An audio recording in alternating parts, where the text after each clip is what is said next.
मित्रों, इस कवि सम्मेलन का आरंभ माँ वीणा पाण की वंदना से हुआ था। मैं भी 4 पंक्तियां वंदना की ही पढ़ते हुए अपना काव्य पाठ आरंभ करना चाहता हूँ और वंदना करना चाहता हूँ उनकी। मेरा मानना है कि प्रत्येक भारतीय का यह कर्तव्य है कि उनके वंदना से ही अपने दिन की शुरुआत करे। पंक्तियां पढ़ता हूँ। बिस्मिल भगत सिंह अशफाक राजगुरु शेखर सुभाष की जवानी को नमन है। अच्छा वाह। बिस्मिल भगत सिंह अशफाक राजगुरु शेखर सुभाष की जवानी को नमन है। और धीर वीर पन्ना धाय झलकारी दुर्गावती चेन्नई माँ झांसी वाली रानी को नमन है। तो देश रक्षा है तू जिसने लुटाए प्राण, ऐसे एक बलिदानी को नमन है। ऐसे एक बलिदानी को नमन है। जहाँ ऐसा उपजाऊपन उस भारत की शक्तिशाली माटी और पानी को नमन है। बढ़िया, बहुत बहुत धन्यवाद। अब मुझे लगा कि आप लोग सुन रहे हैं। मेरे मित्रों, अभी तमाम बातें हुई इस मंच से। भगवान राम पर अतुल जी ने बहुत सुंदर रचना पढ़ी और एक बात का जिक्र किया। मुझे याद आया कि निश्चित रूप से एक समय आया जब भगवान राम पर प्रश्न चिन्ह लगाया गया। उस समय लोगों ने मुझसे कहा कि जो लोग ऐसे प्रश्न चिन्ह लगा रहे हैं, आपने उन पर कोई कविता नहीं लिखी। मैंने कहा मैं अपनी लेखनी को गंदा नहीं करना चाहता और उन पर लिखना उचित ही नहीं समझता हूं। क्यों नहीं समझता हूं? 4 पंक्तियां पढ़ता हूं। लोगों ने कहा कि ऐसा कैसे आप कह रहे हैं, भगवान राम की महत्ता को कम कर रहे हैं, भगवान राम के पर जो है ऐसे ऐसे आरोप लगाए जा रहे हैं। मैंने क्यों नहीं उचित समझा? 4 पंक्तियां यहीं से पढ़ता हूं, सुनिएगा। आप सब से हमारा प्रश्न दीजिए जवाब, क्या कभी प्रकाश पर भारी पड़ा तम है। आप सब से हमारा प्रश्न दीजिए जवाब, क्या कभी प्रकाश पर भारी पड़ा तम है। और देख पूर्ण इतिहास हमको बताएं जरा, किसी ने किया अगर सूर्य ताप कम है तो सोचिए बदल सका एक भी न जब कोई। राम द्वारा निर्मित प्रकृति का नियम है, फिर इस नाम की महत्ता कम कर सके बतलाओ किस माँ के लाल में वो। वाह वाह वाह वाह वाह, अच्छा है। मेरे मित्रों, इसी तरह का एक संशय अभी थोड़े दिन पहले पैदा हुआ और यह हुआ कि अब तो लगता है कि अब की बार जो है सरकार हमारी ये नहीं आएगी, अब देश कैसे सुरक्षित रहेगा। मैंने कहा चिंता की कोई बात नहीं, सरकार पुनः यही आएगी। कुछ लोगों ने कहा नहीं, ये कहना आसान है, लेकिन सारे लोग एक हो गए हैं, सारा विरोधी दल पूरा एकजुट हो गया है। मैंने 4 पंक्तियां उस समय लिखी थी, आपकी आज्ञा हो तो पढ़ दूं। अरे क्या क्या वाह। और बिल्कुल सार्थक पंक्तियां सिद्ध हुई, सुनिएगा। चोंच मारने से चिड़ियों के बादल नहीं फटा करता है। चोंच मारने से चिड़ियों के बादल नहीं फटा करता है, कुत्तों के गुर्राने से गज पीछे नहीं हटा करता है। चोंच मारने से चिड़ियों के बादल नहीं फटा करता है, कुत्तों के गुर्राने से गज पीछे नहीं हटा करता है। अरे तिनके एक साथ मिलकर भी चाहे जितना जोर लगा लें, उनके पहनेपन से लोहा किंचित नहीं कटा। और साहब वही हुआ। और आप सोचिए कि जो स्थितियां इस समय भी हैं, अभी आपने देखा कि रामनवमी में जेएनयू में साहब नॉनवेज नहीं मिला, इसलिए मारपीट हो रही है। मध्य प्रदेश खरगोन में देखिए कैसी रामनवमी में राम भक्तों पर हमला हो रहा है साहब। अगर ये सोचिए सरकार न बनती तो देश में क्या होता है। अभी आपने कुछ दिन पूर्व लखीमपुर खीरी में आपने सुना होगा, लोग सड़कों पर उतरे और पाकिस्तान जिंदाबाद के नारे लगाए जा रहे हैं साहब।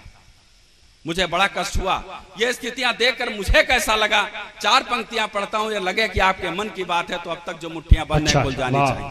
सुनिएगा, बात कोई कड़वी हो गई हो, कहीं से कोई असाहित्यिक शब्द आ गया हो तो पूर्व में ही क्षमा मांगता हूं।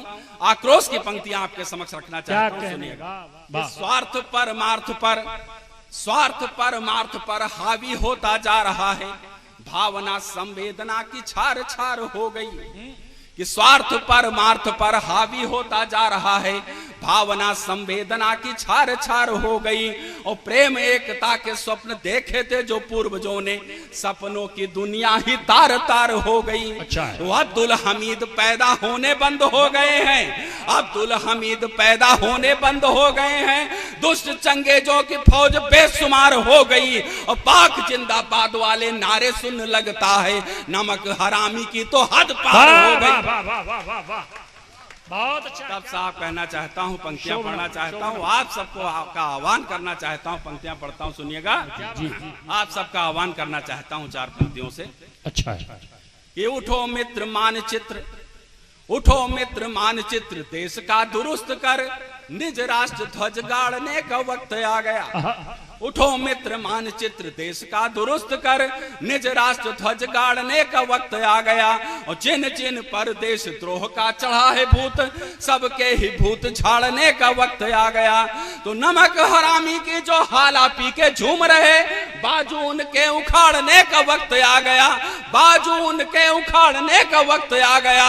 और जिनकी भी दम पर यह सब फूल रहे, सीना उनका भी फाड़ने का वक्त आ गया।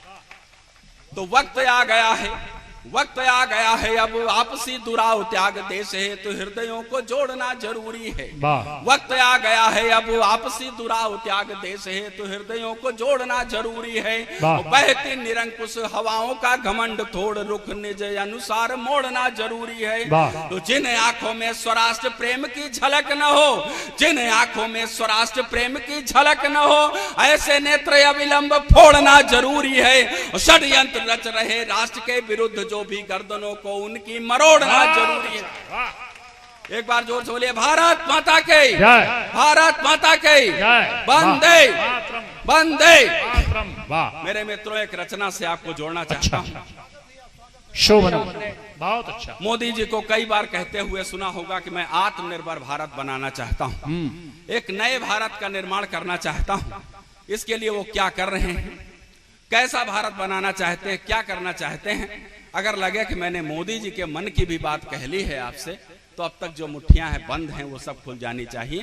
पंक्तियां पढ़ता हूं, सुनिए कि 70 वर्षों में जो जो कुछ नष्ट किया गद्दारों ने, 70 वर्षों में जो जो कुछ नष्ट किया गद्दारों ने, जितने घाव दिए हैं मन पर देशद्रोह के नारों ने। 70 वर्षों में जो जो कुछ नष्ट किया गद्दारों ने, जितने घाव दिए हैं मन पर देशद्रोह के नारों ने। जिस जिसने अब तक जितनी भी दहशतगर्दी बोई है, सिसक सिसक कर भारत माता जितने आंसू रोई है, भोली भाली जनता को अब तक जितना भी चला गया, वह अनमोल समय जो सपनों की अर्थी ले चला गया। वो जिसने जिसने स्वराष्ट्र की परिपाटी से खेला है, मातृभूमि की छवि पर जिस जिसने भी पंख उड़ेला है, जिसने जिसने डाका डाला भारत माँ की छाती पर, नंगा नृत्य किया जिस जिसने संविधान की छाती पर, पाई पाई का हिसाब ले सबको सबक सिखाएंगे। एकमात्र संकल्प यही, अब भारत नया बनाएंगे। बहुत बहुत धन्यवाद। इतना ही नहीं, जीवंत इतना ही नहीं मेरे मित्रों, हमारा देश सन 1947 में आजाद हुआ था और आज तक कैसी परिस्थितियां हो गई हैं, साफ पंक्तियां पढ़ना चाहता हूं, सुनिएगा कि भारत की पावन माटी में जिस जिसने विष बोया है, भारत की पावन माटी में जिस जिसने विष बोया है, सन 47 से लेकर के अब तक जो जो खोया है।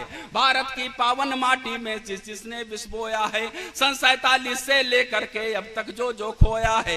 राजनीति की ओट बनाकर जो जो खेल हुए अब तक, वह मुद्दे जो किसी व्यक्ति ने भी है नहीं छुए अब तक, वह रहस्य जो छिपा हुआ है बंटवारे की शर्तों में, वो काला इतिहास तबाह है जो माटी की परतों में।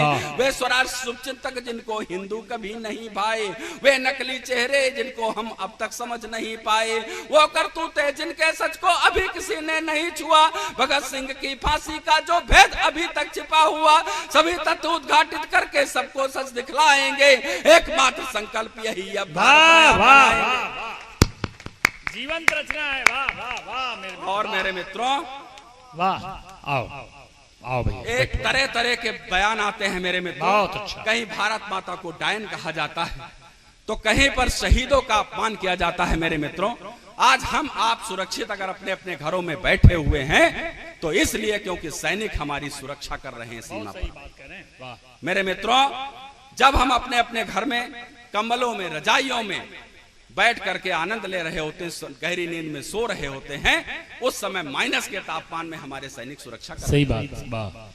और फिर जब सैनिक शहीद होता है साहब, तो आप उसके परिवार के दुख को सो समझिए। ये बात तो है। लेकिन उसके बावजूद भी ऐसे ऐसे बयान आते हैं साहब कि उनकी तो नौकरी ही होती है सीमा पर जान देने के लिए, उनकी तो नौकरी होती है वो अपने प्राण त्याग दें। तब जब लोग ये कहते हैं कि इस देश की राजनीति उस दिन सुधर जाएगी जिस दिन सारे लोग पढ़े लिखे हो जाएंगे, लेकिन ये प्रमोद द्विवेदी इस बात को नहीं मानता।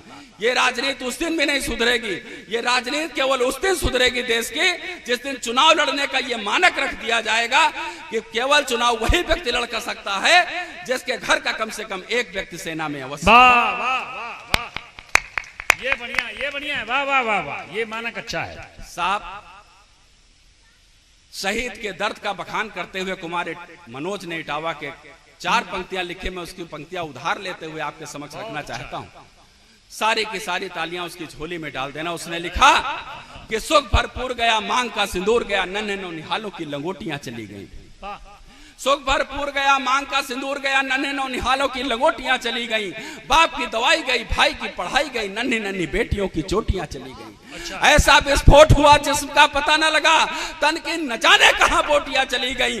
आपके लिए तो एक आदमी मरा है, किंतु मेरे परिवार की तो रोटियां चली गई। तब साहब पंक्तियां पढ़ना चाहिए। क्या दर्द है, क्या दर्द है। वाह वाह वाह, कि भारत में रह शत्रु देश के दामन को गहने वाले, भारत में रह शत्रु देश के दामन को गहने वाले, राष्ट्र विरोधी संवादों को आए दिन कहने वाले, भारत में रह शत्रु देश के दामन को गहने वाले, राष्ट्र विरोधी संवादों को आए दिन कहने वाले, भड़काऊ भाषण दे देकर जो हृदयों में विष बोते, सभी सनातन धर्मी जिनको शत्रु दृष्टिगोचर होते, सदा विरोधी बनकर रहने की जिनको बीमारी है, खेलों में भी जीत पड़ोसी की ही लगती प्यारी है, जिनके तन का अंग अंग मक्कारी से है मढ़ा हुआ, जिन पर जय चंडी प्रवृत्ति का रंग अभी तक चढ़ा हुआ, लफ्जे हाथी बनकर जो असमत पर डाका डाल रहे, भारत को इस्लामिक करने का ब्राह्मण में पाल रहे, ऐसा हस्र करेंगे उनका जन्मों तक पछताएंगे, एकमात्र संकल्प यही अब भारत नया बनाएंगे।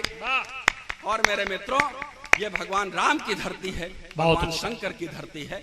तब पंक्तियां पढ़ना चाहता हूं, सुनिएगा कि शंकर की धरती की तिल तिल कर जो जड़े उखाड़ रहे, शंकर की धरती की तिल तिल कर जो जड़े उखाड़ रहे, विजयी विश्व तिरंगे को जो चौराहों पर फाड़ रहे, राष्ट्रगान की पानी पी पी कर निंदा करते हैं, अशफाक उल्लाह की परिपाटी को शर्मिंदा करते हैं, धारा मुई 370 हटने का जिनको गम है, कलुषित राजनीति रूपी तरुकटने का जिनको गम है, जिनके पुरखे तक भारत की सत्ता के प्रतिकूल रहे, ISIS लश्कर की दम पर जो फूल रहे, वे जो मानवता पर सदा चलाते आए आ रहे हैं, जो वसुधा कुटुंब जैसे सुसपने के हत्यारे हैं, अब उनकी लाशों पर चढ़ करके जनगण मन गाएंगे, एकमात्र संकल्प यही अब भारत नया बनाएंगे। एक बार जोर बोले, भारत माता के जय, भारत माता के जय, वंदे मातरम, वंदे मातरम। और मेरे मित्रों, अभी तो सिर्फ धारा तो 370 हटी, 370, अभी बहुत कुछ होना बाकी है। वाह, साफ पंक्तियां पढ़ता हूं, कविता के सबसे अंतिम और कीमती शोभनम, आपके समक्ष रखना चाहता हूं, बढ़िया और दुश्मन को चुनौती देना चाहता हूं। सुनिएगा कि घाटी की माटी का अब इतिहास बदलने वाला है, घाटी की माटी का अब इतिहास बदलने वाला है, उग्रवाद के आकाओं का सूरज ढलने वाला है, घाटी की माटी का अब इतिहास बदलने वाला है, उग्रवाद के आकाओं का सूरज ढलने वाला है, सुनो शत्रुओं जितनी दम हो उतने चक्रव्यूह रच लो, तुमको खुली चुनौती मेरी, बच सकते हो तो बच लो, छिप छिप कर बमबारी करके बार बार मत धमकाओ, अगर मर्द के बच्चे हो तो खुल करके वाह वाह वाह, अच्छा है,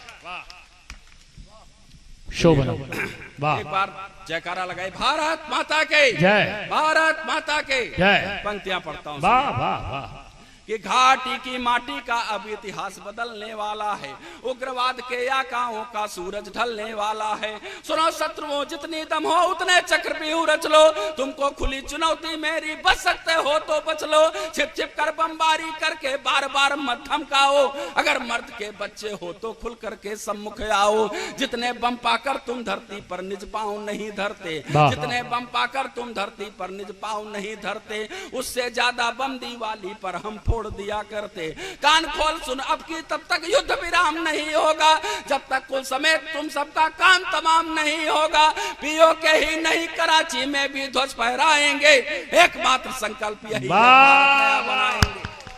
भारत माता के, भारत माता के, वाह, वंदे मातरम, वंदे मातरम, जय हिंद। भाई गजब गजब।